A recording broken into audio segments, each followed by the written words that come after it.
Well, a habit is a redundant set of automatic, unconscious thoughts, behaviors, and emotions that's acquired through repetition. A habit is when you've done something so many times that your body now knows how to do it better than your mind. So if you think about it, people wake up in the morning, they begin to think about their problems. Those problems are circuits of memories in the brain. Each one of those memories are connected to people and things at certain times and places. And if the brain is a record of the past, the moment they start their day, they're already thinking in the past. Each one of those memories has an emotion. Emotions are the end product of past experiences. So the moment they recall those memories of their problems, they all of a sudden feel unhappy, they feel sad, they feel pain. Now, how you think and how you feel creates your state of being. So the person's entire state of being when they start their day is in the past. So what does that mean? The familiar past will sooner or later be predictable future. So if you believe that your thoughts have something to do with your destiny, and you can't think greater than how you feel, or feelings have become the means of thinking, by very definition of emotions, you're thinking in the past. And for the most part, you're going to keep creating the same life. So then people grab their cell phone, they check their WhatsApp, they check their text, they check their emails, they check Facebook, they take a picture of their feet, they post it on Facebook, they tweet something, they do Instagram, they check the news, and now they feel really connected to everything that's known in their life. And then they go through a series of routine behaviors. They get out of bed on the same side, they go to the toilet, they get a cup of coffee, they take a shower, they get dressed, they drive to work the same way, they do the same things, they see the same people, they push the same emotional buttons, and that becomes the routine, and it becomes like a program. So now they've lost their free will to a program, and there's no unseen hand doing it to them.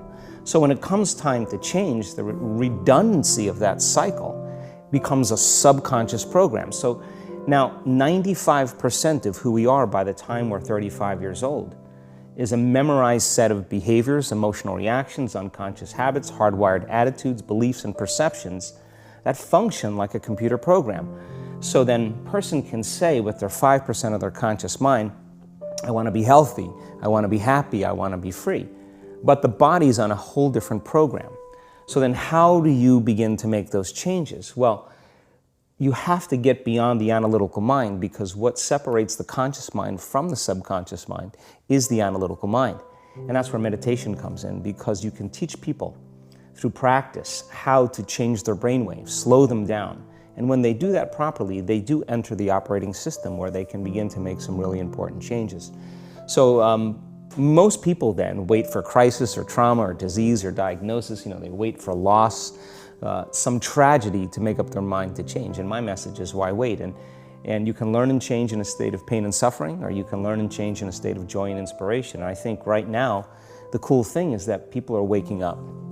That's really interesting, and where I found the deepest hooks into how powerful this can be for somebody is when you talk about trauma, and you've talked about how people experience a traumatic event, but they then basically rehearse it, and how that then has this knock-on effect. So what is that? Why do people find it so hard to get past trauma? Well, the stronger the emotional reaction you have to some experience in your life, the higher the emotional quotient, the more you pay attention to the cause. And the moment the brain puts all of its attention on the cause, it takes a snapshot, and that's called a memory.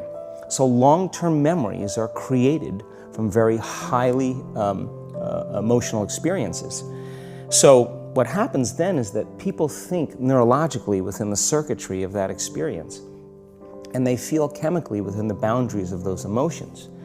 And so when you have an emotional reaction to someone or something, most people think that they can't control their emotional reaction. Well, it turns out if you allow that emotional reaction, it's called a refractory period, to last for hours or days, that's called a mood. I say to someone, hey, what's up? You say, I'm in a mood. Well, why are you in a mood? Well, I had this thing happen to me 5 days ago, and I'm having one long emotional reaction. If you keep that same emotional reaction going on for weeks or months, that's called temperament. Why is he so bitter? I don't know, let's ask him. Why is he so bitter? Why are you bitter? Well, I had this thing happen to me 9 months ago. And if you keep that same emotional reaction going on for years on end, that's called a personality trait. And so learning how to shorten your refractory period of emotional reactions is really where the work starts. So then people, when they have an event, what they do is they keep recalling the event because the emotions of stress hormones, the survival emotions, are saying pay attention to what happened because you want to be prepared if it happens again. Turns out most people spend 70% of their life living in survival and living in stress. So they're always anticipating the worst case scenario based on a past experience. And they're literally, out of the infinite potentials in the quantum field, they're selecting the worst possible outcome and they're beginning to emotionally embrace it with fear. And they're conditioning their body into a state of fear. Do that enough times, body has a panic attack without you. You can't even predict it because it's programmed subconsciously. So then, you say to the person, why are you this way? And they'll say, I am this way because of this event that happened to me 15 or 20 years ago. And what that means from a biological standpoint is that they haven't been able to change since that event.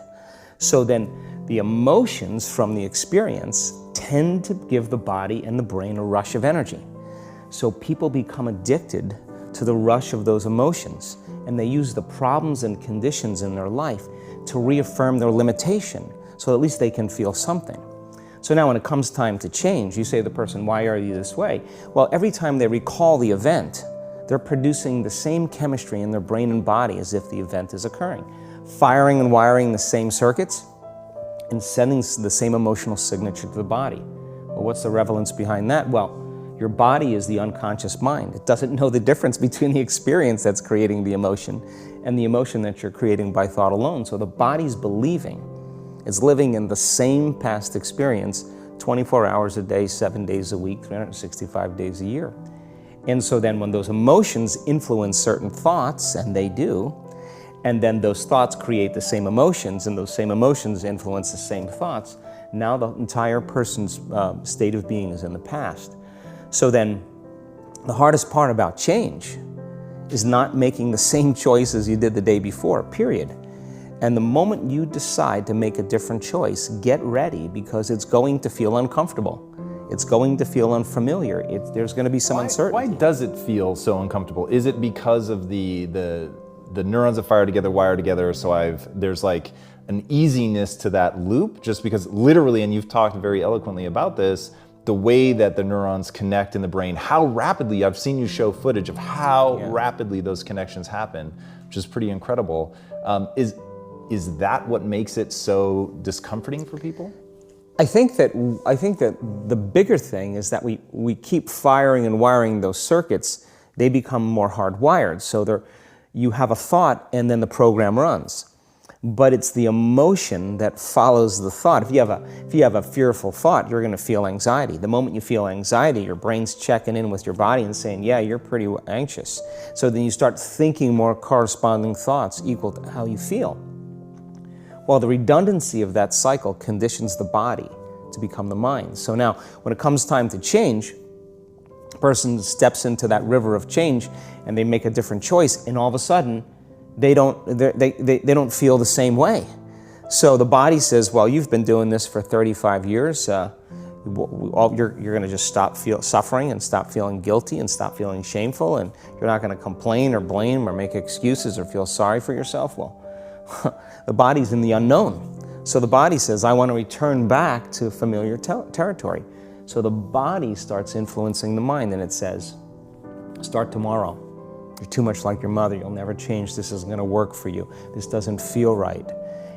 And so if you respond to that thought as if it's true, that same thought will lead to the same choice, which will lead to the same behavior, which will create the same experience, which will produce the same emotion.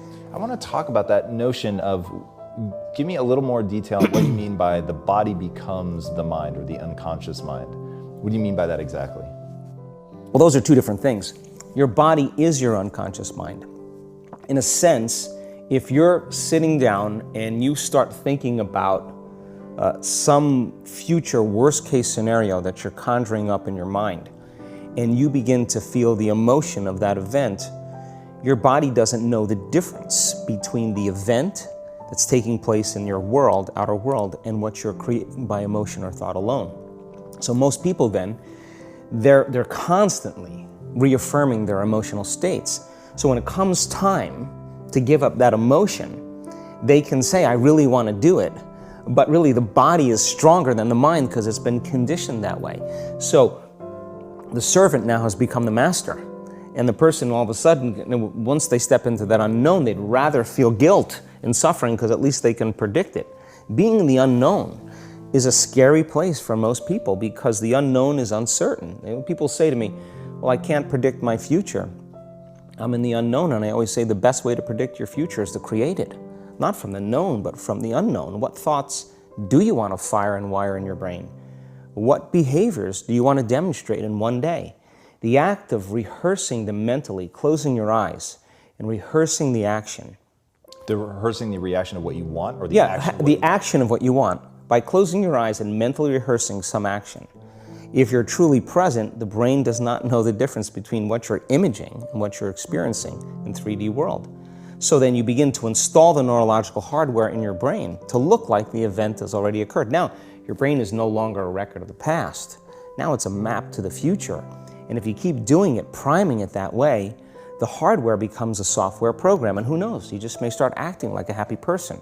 And then I think the hardest part is to teach our body emotionally what the future will feel like ahead of the actual experience. So what does that mean? You can't wait for your success to feel empowered. You can't wait for your wealth to feel abundant.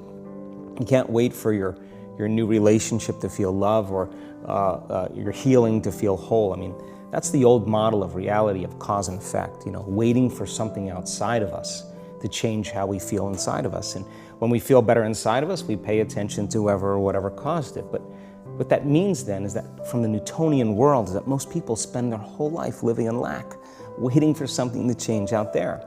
What do you mean the Newtonian world? The Newtonian world is all about the predictable. It's all about predicting a future.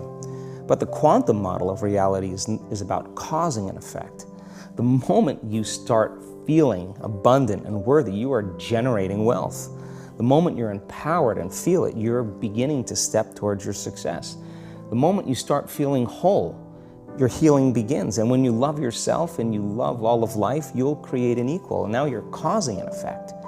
And I think that's the difference between living as a victim in your world, saying, I am this way because of this person or that thing or this experience. They made me think and feel this way. When you switch that around, you become a creator of your world, and you start saying, my thinking and my feeling is changing an outcome in my life. And now that's a whole different game, and we start believing more that we're creators of reality. So how do we go from, okay, I have this negative emotion, it's controlling my life, it's got me in this cycle of, I think about this emotion, which triggers a chemical reaction, which trains my body to feel that way, which makes it easier and more likely I will do it again. And so now I'm in this vicious cycle. And unconscious, and it's unconscious. Right. And you said, does your thinking create your environment, or does your environment create your thinking? Which I thought was really, really interesting. So how do we then go from that, like mechanistically, to begin this visualization process of something that's empowering? It's me in a different state, it's my future self. Is it meditation? What does that look like? If you're not being defined by a vision of the future, then you're left with the old memories of the past, and you will be predictable in your life. And if you wake up in the morning and you're not being defined by a vision of the future, as you see the same people and you go to the same places and you do the exact same thing at the exact same time, it's no longer that your personality is creating your personal reality. Now your personal reality is affecting or creating your personality. Your environment is really controlling how you think and feel unconsciously, because every person, everything, every place, every experience has a neurological network in your brain. Every experience that you have with every person produces an emotion. So some people will use their boss to reaffirm their addiction to judgment. They'll use their enemy to reaffirm their addiction to hatred. They'll use their friends to reaffirm their addiction to suffering. So now they need the outer world to feel something. So to change then is to be greater than your environment, to be greater than the conditions in your world. And the environment is that seductive. So then why is meditation the tool? Well, let's sit down, let's close our eyes. Let's disconnect from your outer environment. So if you're seeing less things, there's less stimulation going to your brain. If you're playing soft music or you have earplugs in, less sensory information coming to your brain, so you're disconnecting from your environment. If you can sit your body down and tell it to stay like an animal, stay right here. I'm going to feed you when we're done. You can get up and check your emails, you can do all your texts, but right now, you're going to sit there and obey me. So then, when you do that properly, and you're not eating anything or smelling anything or tasting anything, you're not up experiencing and feeling anything, you would have to agree with me that you're being defined by a thought, right? So when the body wants to go back to its emotional past, and you become aware that your attention is on that emotion, and where you place your attention is where you place your energy, you're siphoning your energy out of the present moment into the past, and you become aware of that. And you settle your body back down in the present moment, because it's saying, well, it's 8 o'clock. You normally get upset because you're in traffic around this time. And here you are sitting, and we're used to feeling anger, and you're off schedule. Oh, it's 11 o'clock, and you usually check your emails and judge everybody. Well, the body's looking for that predictable chemical state. Every time you become aware that you're doing that, and your body is craving those emotions, and you settle it back down into the present moment, you're telling the body, it's no longer the mind, that you're the mind. And now your will is getting greater than the program. And if you keep doing this over and over again, over and over again, over and over again, just like training a stallion or a dog, it's just going to say, I'm going to sit. And the moment that happens, when the body's no longer the mind, when it finally surrenders, there's a liberation of energy. We go from particle to wave, from matter to energy, and we free ourselves from the chains of those emotions that keep us in the familiar past. And we've seen this thousands of times. In fact, we can actually predict it now on a brain scan. Yeah, I found that so interesting. Let's go a little bit harder on metacognition, the notion that you don't have to believe everything you think. I love the way that you talk about that. Yeah, we have a huge frontal lobe, and it's 40% of our entire brain. And most people, when they have a thought, they just think that that's the truth. And I think one of my greatest realizations in my own journey was, just because you have a thought doesn't necessarily mean it's true. So if you think 60 to 70,000 thoughts in one day, and we do, and 90% of those thoughts are the same thoughts as the day before, and you believe that your thoughts have something to do with your destiny, your life's not going to change very much, because the same thought leads to the same choice leads to the same behavior creates the same experience, and the same experience produces the same emotion. And so then the act of becoming conscious of this process, to begin to become more aware of how you think, how you act, and how you feel, it's called metacognition. And so then, why is that important? Because the more conscious you become of those unconscious states of mind and body, the less likely you're going to go unconscious during the day. And that thought is not going to slip by your awareness unchecked, because it means to know thyself. The word meditation means to become familiar with. So as you become familiar with the thoughts, the behaviors, and the emotions of the old self, you're retiring that old self. As you fire and wire new thoughts and condition the body into a new emotional state, if you do that enough times, it'll begin to become familiar to you. So it's so important, just like a garden. If you're planting a garden, you got to get rid of the weeds. You got to take the plants from the past year and you got to pull them out. The rocks that sift to the top, that are like our emotional blocks, they have to be removed. The soil has to be tenderized and broken down. We have to make room to plant a new garden. So primarily, we learn the most about ourselves and others when we're uncomfortable. Because the moment you move into that uncomfortable state, normally a program jumps in. When that program jumps in, it's because the person doesn't want to be in the present moment and engage it consciously. So when you teach people how to do that with a meditative process, it turns out that when they're in their life, they're less likely to emotionally react. They're less likely to be so rigid and believe the thoughts they were thinking. They're more aware of when they go unconscious back into a habit, and that is what starts the process of change. And so we have to unlearn before we relearn. We have to break the habit of the old self before we reinvent a new self. We have to prune synaptic connections and sprout new connections. We have to unfire and unwire and refire and rewire. We have to unmemorize emotions that are stored in the body, and then recondition the body to a new mind and to a new emotion, like deprogram and reprogram. That's the act. And it's a two-step process. Yeah, I like the way that you call that out as an action. There was another thing that you said that I thought was really powerful about how insights themselves are essentially inert. They don't do anything. What then do we do with an insight? How do we take a breakthrough moment and make sure that it's not just a breakthrough moment? Like, I guarantee people watching right now are having like 100 aha moments. For sure, that was definitely the case for me as I was researching you. And when you said that, I was like, and that's the danger, that you have the aha and then nothing. Yeah, and it is a danger, because then people will shrink back into mediocrity, and they'll use the insight to excuse them from taking a leap. They'll say, yeah, I have a chemical imbalance in my brain. Yeah, my father was really overbearing. He was a perfectionist. That's why I am the way I am. People, they come up with stuff to excuse themselves. The insight is actually giving them permission to stay limited. And it's an amazing idea, because they'll say to you that they really want to get over their anxiety.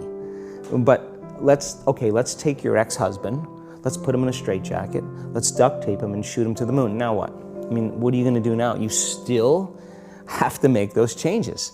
And so then when the person's enemy dies, or something shifts in their life, and that person's gone, they'll find another person to hate.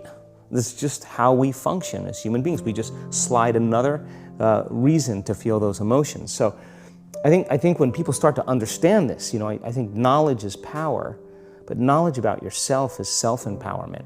So how much of this is really learning to just bifurcate the world into, there's negative emotions that have negative neurochemistry associated with, and you said that in those states, if you're living in a perpetual state of stress hormones and things like that, illness is like a step away.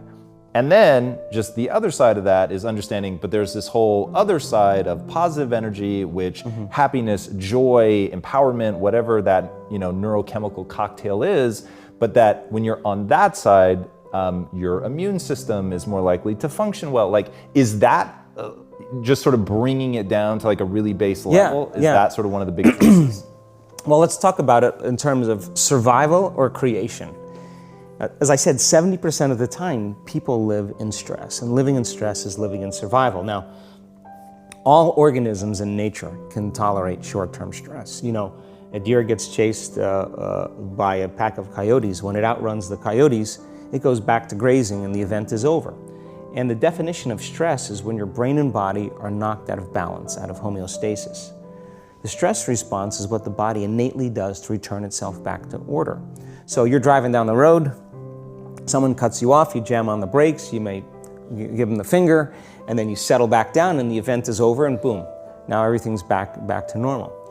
But what if it's not a predator that's waiting for you outside the cave, but what if it's your coworker sitting right next to you, and all day long you're turning on those chemicals because they're pushing all your emotional buttons.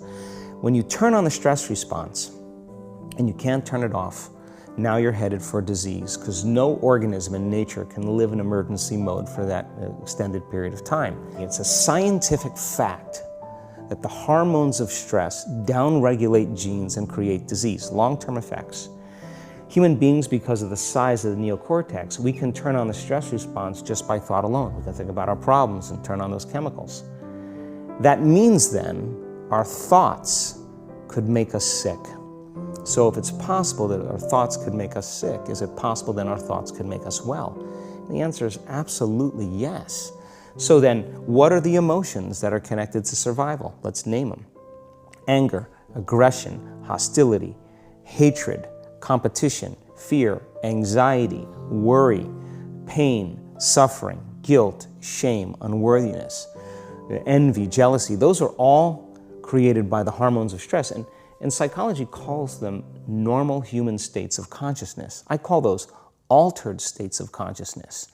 So then we tend to remember those traumatic events more, because in survival, you better be ready if it happens again.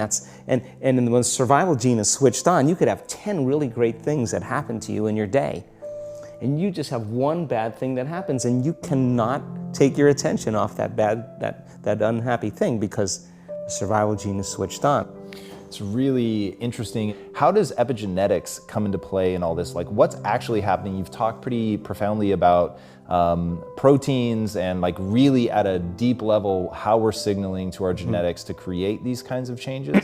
What does that actually look like?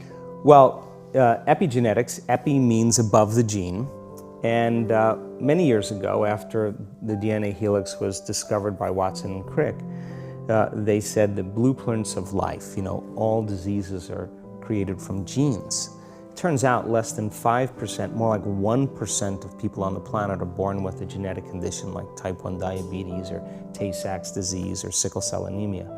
The other 95 to 99% are created by lifestyle and by choices. You can take two identical twins, exact same genome. One dies at 51, the other one dies at 85. Same gene, different environment. So all of a sudden they said, we lied. That was wrong. It's not genes that create disease. It's the environment that signals the gene that creates disease. Well, okay, but that's not the whole truth too, because you could have two people working side by side in the same factory. One gets cancer after being exposed to a carcinogenic for 25 years. Both working for 25 years, the other one has no cancer at all. So there must be some internal order that would cause one person to not get it while another one does. So is it possible then, if the environment signals the gene, and it does, and the end product of an experience in the environment is called an emotion, can you signal the gene ahead of the environment by embracing an elevated emotion? We've done the research on this. We measured 7,500 different gene expressions in a group of people that came to an advanced event for 4 days. And we had them doing a seated meditation, a walking meditation, a laying down meditation, a standing meditation. And at the end of 4 days, just 4 days, the common 8 genes that were upregulated, 2 genes to suppress cancer cells and tumor growth, 2 genes for neurogenesis, the growth of new neurons in response to novel experiences and learning, the gene that signals stem cells to go to damaged areas and repair them, the gene for oxidative stress was upregulated. We started seeing all these genes that are very, very healthy to cause the body to flourish. Imagine if people were doing that for 3 months. We also measured telomeres, the little shoestrings on the end of DNA that tell us our biological age. We asked people to do the work, meditation, 5 out of 7 days for 60 days. Measure their telomeres that determine their biological age. 60 days later, 74% of the people lengthened their telomeres. 40% significant change. 20% a very remarkable change.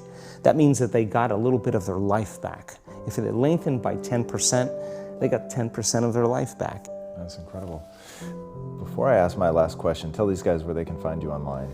Sure, my website is just drjoedispenza.com. You can follow us on Facebook, Twitter, Instagram. We're all over. And then my final question, what's the impact that you want to have on the world? I think that the end game for me is to empower people to such a degree that they realize that they need less things outside of them to make them happy, less things outside of them to regulate their moods and their behaviors, and that they begin to use that kind of the power that we all have access to, and to really and to change the world, to make a difference so that there's more peace, there's more wholeness, there's more connection, that we support and love each other, we serve better, and I think that we have to start, for the most part, if everybody's working on themselves and doing their best to present the greatest ideal of themselves to the world, I think the world will be a better place. And so that's my passion, and I'm witnessing it happening now more than I ever thought I would.